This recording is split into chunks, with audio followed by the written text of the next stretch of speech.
नमस्कार दोस्तों, आज के इस वीडियो में हम बात करने वाले हैं करगिल विजय दिवस के बारे में। जानेंगे करगिल विजय दिवस से जुड़ी वो सारी जानकारियां जो कि आपके एग्जाम पॉइंट ऑफ व्यू के लिए मोस्ट इंपॉर्टेंट है, उन सभी को।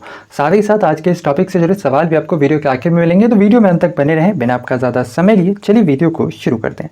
सबसे पहले जानते हैं चर्चा में क्यों है।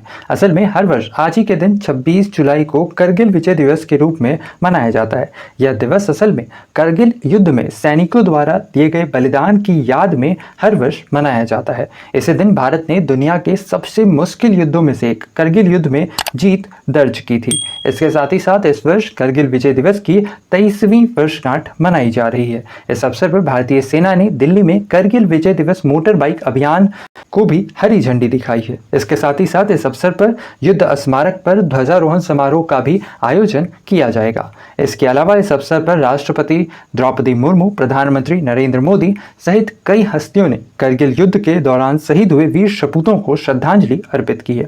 इसके अलावा आइए जानते हैं करगिल युद्ध के बारे में, लेकिन उससे पहले देख लेते हैं करगिल को मैप पे, यानी मैप पे सबसे पहले कारगिल को अलॉट कर लेते हैं। कहाँ पर है कारगिल, देखना है, ध्यान से देखना है। यह है पुराना मैप, ठीक है, इंडिया का पुराना मैप। जब जम्मू कश्मीर एक स्टेट हुआ करता था उस समय जो करगिल था ये जम्मू कश्मीर में ही लाई करता था।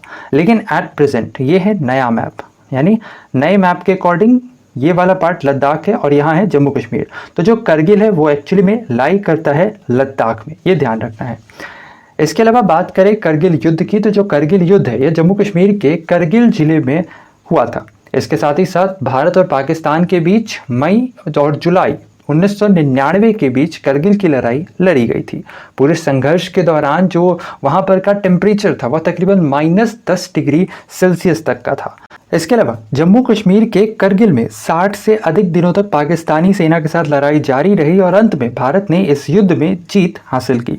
6 हफ्तों की अवधि में भारत ने कश्मीर में 5 पैदल सेना डिवीजन, 5 स्वतंत्र ब्रिगेड, अर्धसैनिक बलों की कुल 44 बटालियनों को स्थानांतरित किया था। इसके साथ ही साथ लगभग 7,30,000 भारतीय सैनिकों को भी इस क्षेत्र में लाया गया था। इसके अलावा बिल्डअप के तौर पर लगभग 60 फ्रंटलाइन विमानों की भी तैनाती की गई थी। ऐसा कहा जाता है कि घुसपैठ की योजना उस समय में पाकिस्तान के सेना प्रमुख रहे जनरल परवेज मुशर्रफ और जनरल स्टाफ के प्रमुख लेफ्टिनेंट जनरल मोहम्मद अजीज के दिमाग की उपज थी।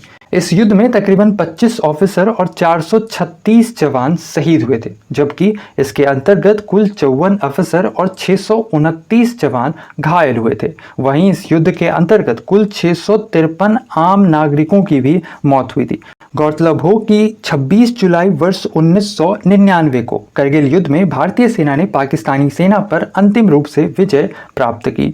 इसके अलावा पाकिस्तान ने इस युद्ध के दौरान जो नियंत्रण रेखा है, यानी कि जो लाइन ऑफ कंट्रोल है, इसके लगभग 160 किलोमीटर क्षेत्र तक घुसपैठ किया था।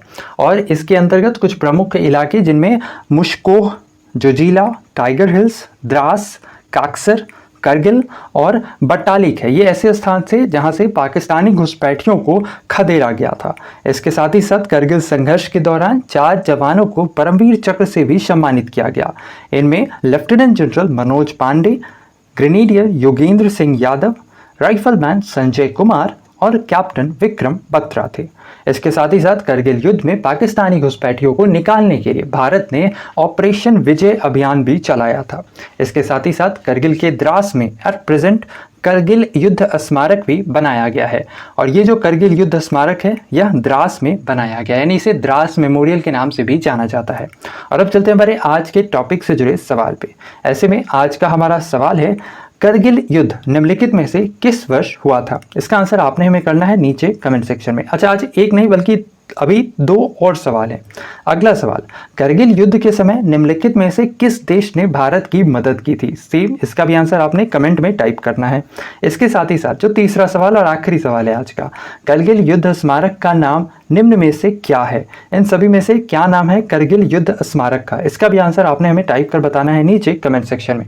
तो ऐसे में आज के लिए इतना ही। उम्मीद करते हैं आज का हमारा वीडियो आपको इन्फॉर्मेटिव लगा होगा। वीडियो पसंद आया है तो वीडियो को लाइक शेयर, चैनल पर नहीं है तो सब्सक्राइब करना बिल्कुल ना भूलें। साथ ही साथ बगल में घंटी का आइकन है जिसे दबाकर आप हमारे चैनल से जुड़े सारे नोटिफिकेशन प्राप्त कर सकते हैं। तो ऐसे में आज के लिए इतना ही। अपना ख्याल रखें, स्वस्थ रहें, सुरक्षित रहें। आपसे फिर अगले वीडियो में मुलाकात होगी। तब तक के लिए धन्यवाद।